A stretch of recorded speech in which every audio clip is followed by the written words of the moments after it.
Hey. Hello. Okay, so I wanted to go ahead and I thought maybe we could just do like a little mini episode maybe of one of our favorite things to do, and that is to run together. So because the reason I want to talk about it, because I feel like so often women say, if you bring up running, they say, I could never be a runner, or I could never run, or I hate running. And so I always think that's really interesting because I find that the I hate running comes like from way down deep into their high school sports days when running was punishment. Oh, yeah, for sure. And so there's something in my heart that kind of hurts about that. Like, why does it have to be a punishment? And then the other thing is when people say, I could never run, my response is, I used to say that too. So I thought that we could go ahead and maybe just do a short little episode of talking about tips and tricks on how we got ourselves started and how we restart. Because frankly, there's times in our lives that we were running and then we weren't running and then we kind of had to restart again and throw it out there. So if there's anybody that has in their mind, I could never be a runner, maybe you actually could. So, want to talk about running? I would love to. Yay! That's going to be fun. So let's talk about first a little background. Like, how long have you been a runner? Well, I played sports growing up, and I played soccer, and we had to run in soccer a lot. And our coach wasn't the best soccer coach. He pushed conditioning really hard, not in a wise way. And so we would run 2 miles on the road in our cleats before practice. So running was something that you had to just be pretty good at to even make it to the practice field for soccer. But I guess that's how I started running for time, was doing that. How about you? So I didn't start running until probably about 13 years ago. Yeah, it was 13 years ago. And it was very random because I was asked by one of my peers. I was living in Illinois still.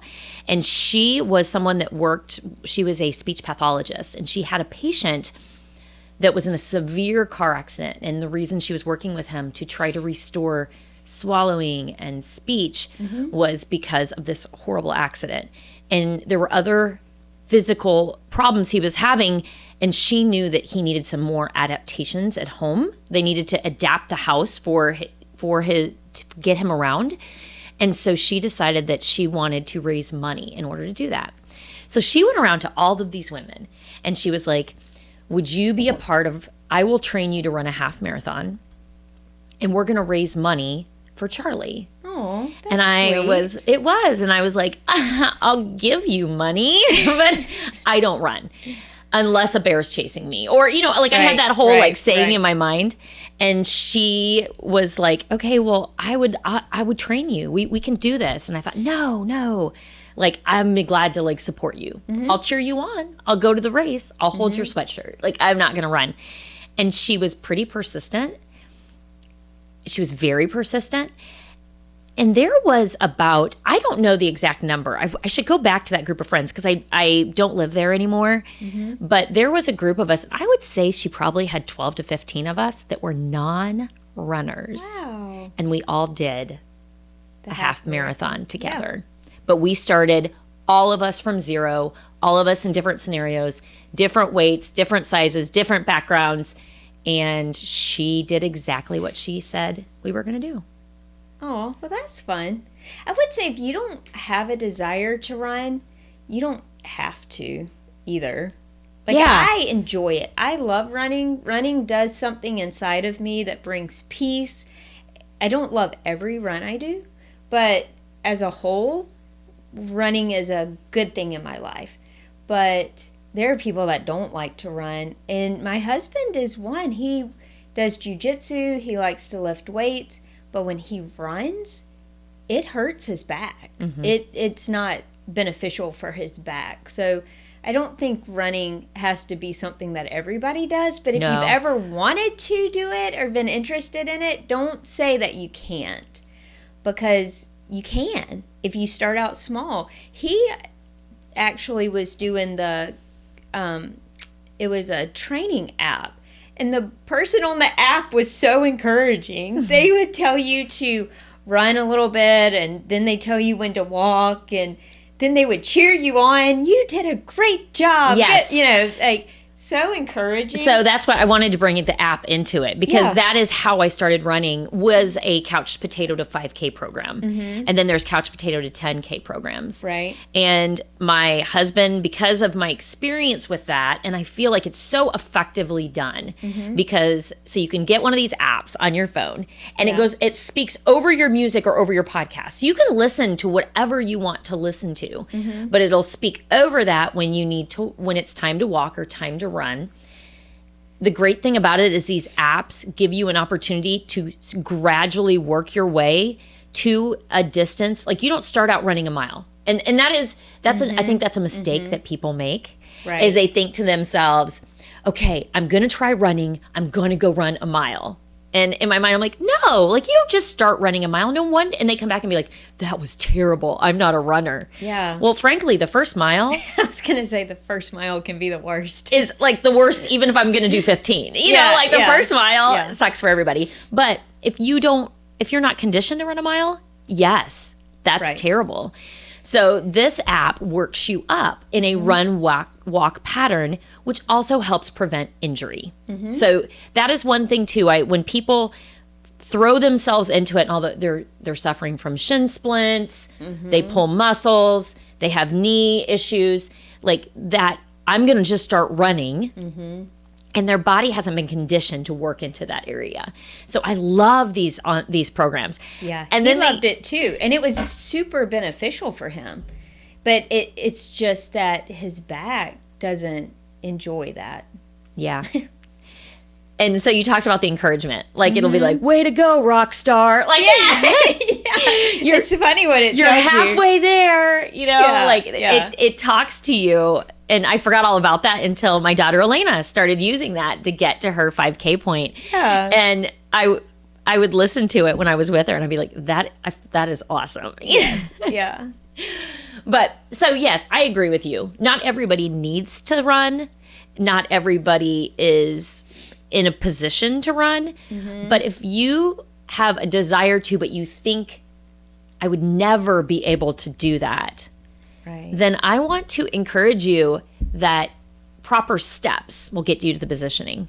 I also want to say that having the proper footwear on your feet is huge. Yes. So if you throw on your Keds in order to head out and run, your feet are not being properly supported, which makes a deal, like your back, your spine, your alignment in general. Getting the right shoes on your feet makes a huge difference in that. Absolutely. And it's not the most expensive pair of shoes. And it's not the shoes that work for your friend or your neighbor. It's the shoes that work for you. Yeah, because you and I have always worn different shoes. We've never wore the same shoes. Yep. And even the shoes that I got fitted for first, I would never wear those anymore because of the shoes I wear now. I don't know if my feet changed. I feel like it's the shoe, because I don't have the issues that I had with that first pair of shoes that I was fitted with. I actually got fitted for a pair of shoes one time. I think I told you this, with inserts. I paid way more than I should have for the shoes. Bought the inserts. The girl was like, you need this, you need this. Got them home. With the first mile, I took the shoes off my feet and walked back home. My body hurt from those shoes. And the inserts, she wasn't knowledgeable. Go to somebody who's knowledgeable and knows what they're talking about, can look at your foot and your structure if you're going to run long distances. But now, in going to a running store, so I like to go to Fleet Feet. I think you buy most of your running shoes there, but going to a running store also that will, if it doesn't work for you, you can come back in after you've worn them, running outside, maybe even running a number of runs, and come back and say, this isn't working. And if you have a store that cares about their customers and that has a return policy that says, okay, that's not working for you, let's try a different shoe. That has happened to me before. I've literally returned the shoe after a month of running in them.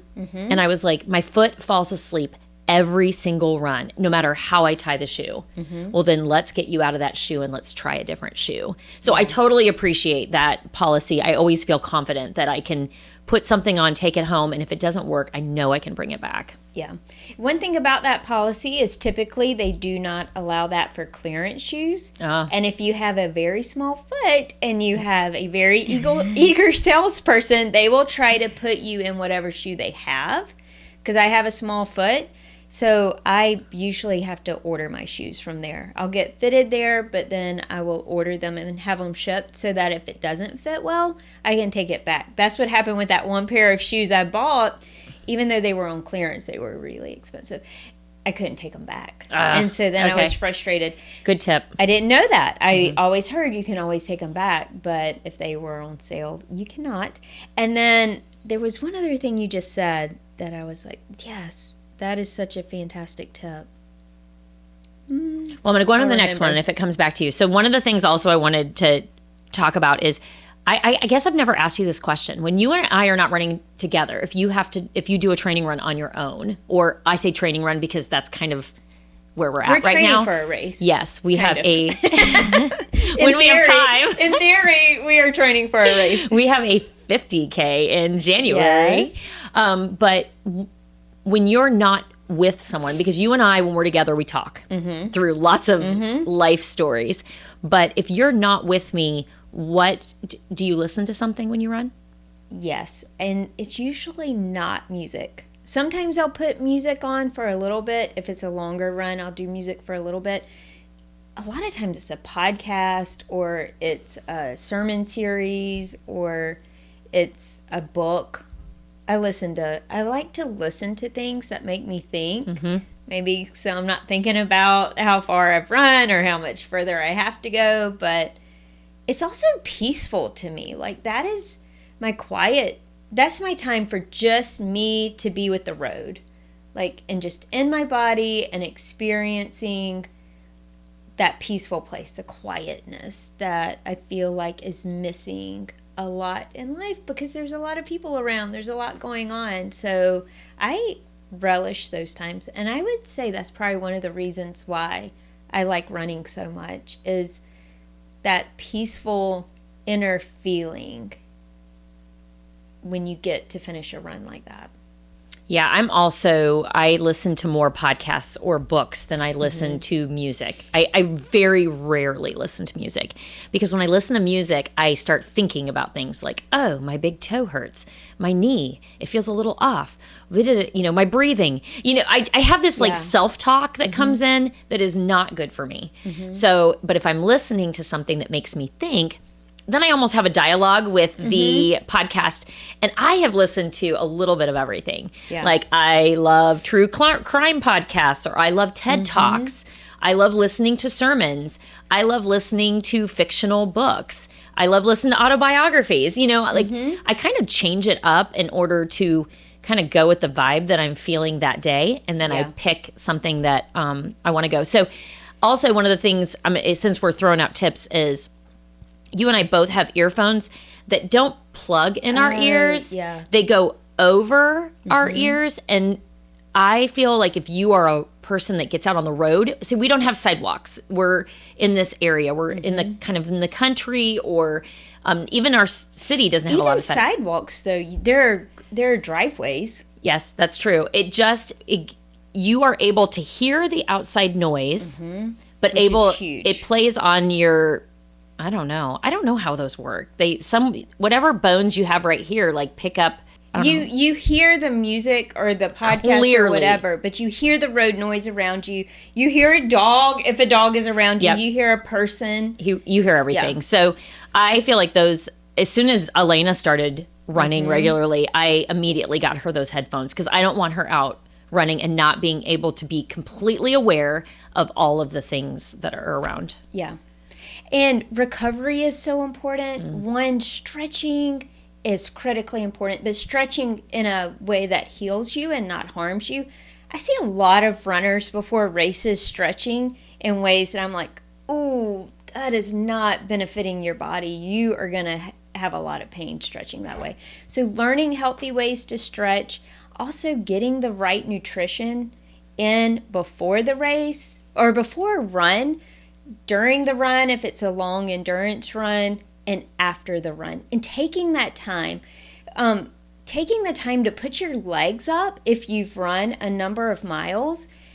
It feels a little bit silly at first, like, oh, is this really helping? But you can tell a huge difference.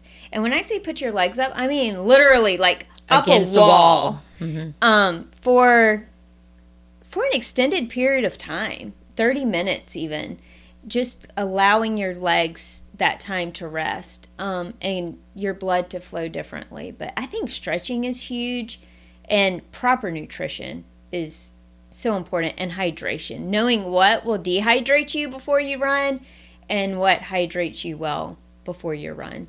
When I am regular with my runs, I'm better with my nutrition because I do truly understand that food is fuel, and I'm fueling what my activity.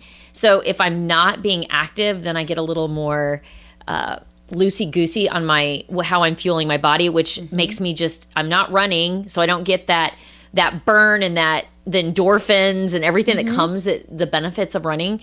And then I'm also eating cruddy. So it's really interesting for me the way that those go hand in hand for me. And here's a tip. Like if you're ever running and if you ever run and you heard like the water sloshing in your stomach, or run past somebody and you could even hear the water sloshing in their stomach, that means you're not hydrating. That fluid is not getting into your body, and you're likely going to cramp up really soon. Make sure you have electrolytes. Don't think I need more water. Be sure to put some electrolytes in there to get that water where it needs to be. You might even need to back off your water for a little bit if you hear that sloshing sound. Do you know what I'm talking about? Have you ever heard that? Yeah. So, that's a key tip to know. If you don't take care of that right then, you're going to cramp up. You're not going the long haul. I think the buddy system is also like getting started in particular. Like if you think I would like to start a new routine in my life of movement, having an accountability partner and getting the buddy system is the best avenue. So, and sometimes that's hard talking people. Like, listen, when my friend approached me and said, hey, I would like to coach you up to a half marathon, I thought, you're cuckoo crazy. Plus she wanted to do it at 5:15 a.m., which I didn't get up that early. So unless I had a baby to tend to, like that was not part of my routine. But because I had buddies, I had somebody that was, once I said yes and they said yes too. And then we were accountability partners to be out there. And I enjoyed that time in the morning, like to just be out and be talking to other women. It started firing up my day. I mean, it really changed my perspective on getting started with a run and a conversation in the morning.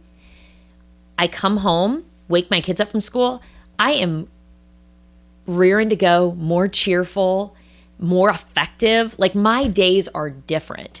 And so it's funny how we think, oh, if we wake up earlier, we're going to be more tired. And really overall, as that routine becomes a part of our life, we realize that we're more effective in the morning because of it. And having that camaraderie in our lives is really healthy for us.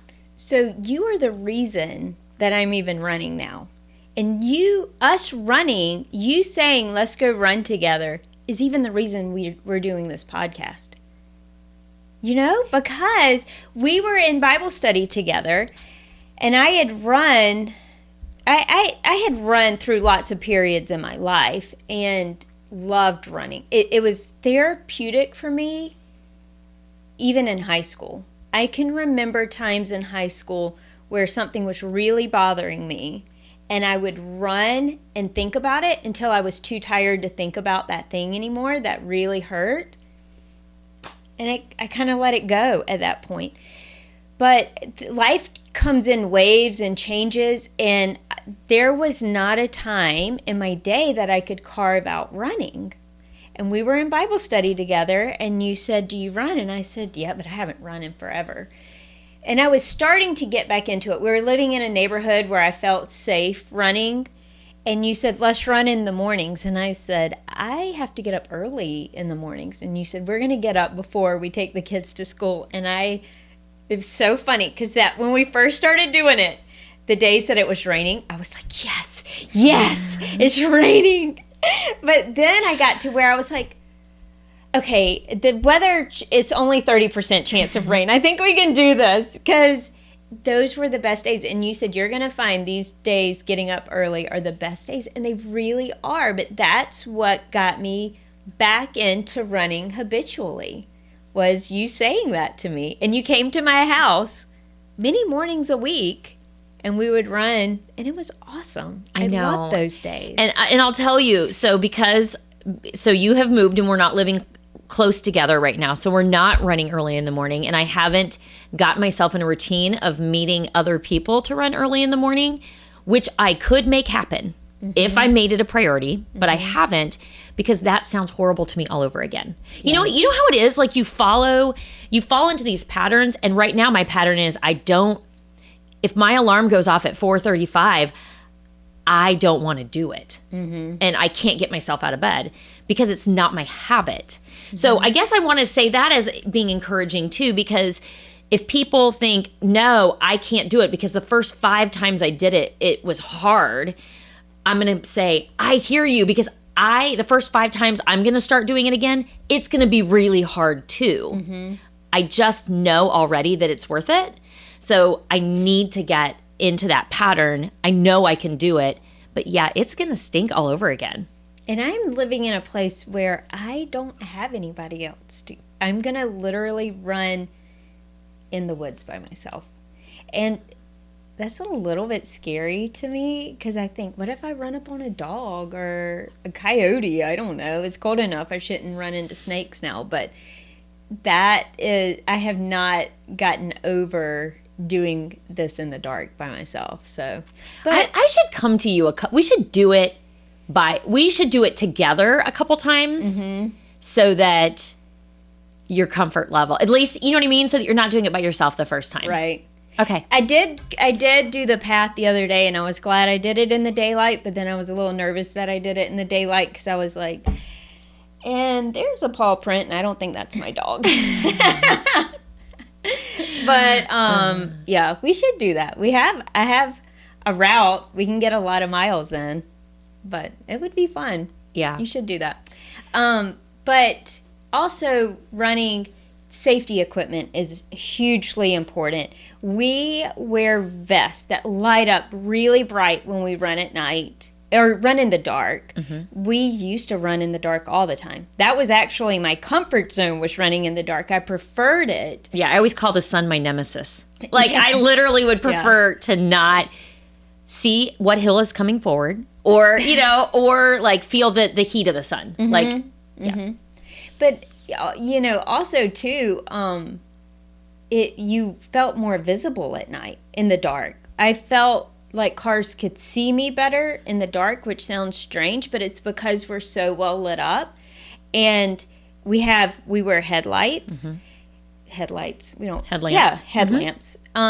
So that's important. I have almost hit a number of people in my old neighborhood because they did not wear lights when they ran. Also, know if you're running, even if you're well lit, when you get under a street light, it's harder to see you. Your lights don't work as effectively like that. Or if you have on reflective, if your clothing is reflective, sometimes the street lights can make it less effective when car lights hit you. So be very aware of where you are. We had 2 runners in our running community that got hit by cars. We didn't know them personally. Both of them happened at intersections, I believe, where there was lights, street lights. So that's another thing. And also sign up for a race. That is a great way to get into a running routine.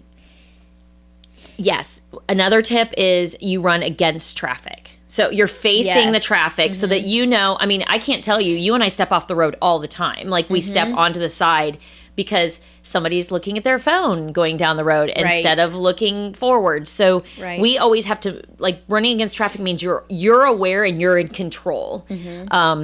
But I love the sign up for the race. And also I want to add, you don't have to solidly run. Running doesn't mean you don't stop. Yes. You and I stop all the time. Like, hey, I need a breath.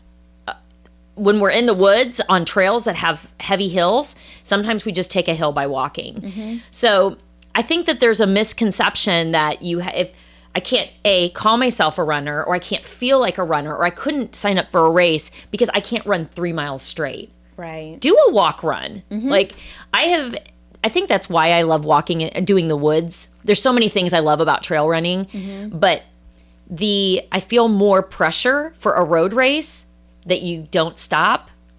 And again, I'm telling you what the game I have playing in my head. But when it comes down to trails, like, you just stop and go when you need to. And I love that. Like, that's a great thing. But you don't have to run straight in order to, get in a 5K. And actually, you could walk the whole entire thing. Absolutely. I think ultimately, and nobody would care. No. They're not going to say, oh, you're out, step to the side. They don't care. The running community is so fun. I'm glad to be part of that community because people are encouraging and uplifting. There are some people that are competitive, I'm sure. That's not really our tribe. No, but it's them against them. Yeah. I think that's what we in our head, when somebody is super competitive, we may find that intimidating, but they're competitive against them. That's right. They're not being competitive against me. Right. Right. But yet there's something in my head that kind of sets me back and makes me feel insecure about their competitiveness. Well, guess what? They're dealing with their own stuff, like, out there when they're running. And so that shouldn't discourage us from the movement. And it's a community you can tap into all over. One time I went on a work trip in Austin, and I had the evening off. And so I called the local running store to see if they had a running group. And they did have one. And so I went and ran with them that night. And it was just fun. They welcomed me to come in and run with them. And we ran through a neighborhood. And I was talking to one lady on the run. And she had done marathons all over. It's what she did. But she had a walk-run routine. I don't remember exactly what it was. It was like she ran 4 miles, walked a mile, or ran 9 minutes, walked a minute. Like, it was a standard walk-run process that she did. But she did marathons all over. And she said, I do that because that's what my body likes. And then after the race, I feel good. And I travel all over. Like, she explores the city she's in. Now her husband and her child were also there. It was fun running with this group of people. But he would just run, and if he walked for 1 minute, he felt like he hadn't done his best, And they both enjoyed the races as they wanted to enjoy the races. So I think that is good to know too. Just do what feels good to your body. Yes, and you will reap the benefits of it. I mean, the greatest thing, the runner high that you hear, it's real. It is real. It's whatever is released in our body, the hormones that are released. It is good for my brain. Oh, yes. And for my just energy level through the day. Again, after you get used to it. Yes, if I get up at 4:30 and I go for a run that I haven't been doing it, I may feel drained the rest of the day. I'm not used to it yet. And be hungry. Yes, it changes. Yeah. It changes everything. Like, you have to, new routines, no matter what it is in our life, changes things, and we adapt to that. Right. But it's good. It's good. And so again, no, not everybody is meant to run. I do believe that everybody should move as much as they can. I was thinking that same thing. Everybody should move. Everybody should move. Everybody has to run. And honestly, I don't know, and somebody can totally say, Nicole, you're wrong in this. I believe that walking 4 miles and running 4 miles burns about the same amount of calories, except running, you get an additional burn afterwards. Like, your metabolism is revved up so that it helps you have more effective burn through the day. But to me, walking 4 miles takes longer. So that's where I get discouraged to but I think it's just as good for you. Like, get out there and absolutely. move. It's great for your body. So I think that that's ultimately what the key is if you feel I can't do it, I'm slumped, I'm tired, I'm exhausted, I would say to that tired, exhausted person, get moving, because it's going to feed those areas and give you what you need to be more effective. Like, you're going to start being able to effectively function better in your body, will feed your brain. And do you remember when we went to a conference in California and it had been a long day and we got off the plane and we finally got into the hotel room and I was like, we were both tired. We're like, we either need a nap or we need to go for a run. Let's go for a run. And that was exactly what we needed to get us the energy back and our excitement back. And it was so good. And we didn't feel like we needed to take a nap after we got back from the run. No. We were good to go for the rest of the evening. Yes. Yeah. I remember that. That was probably one of my favorite runs with you. It was. Yeah. It was fun.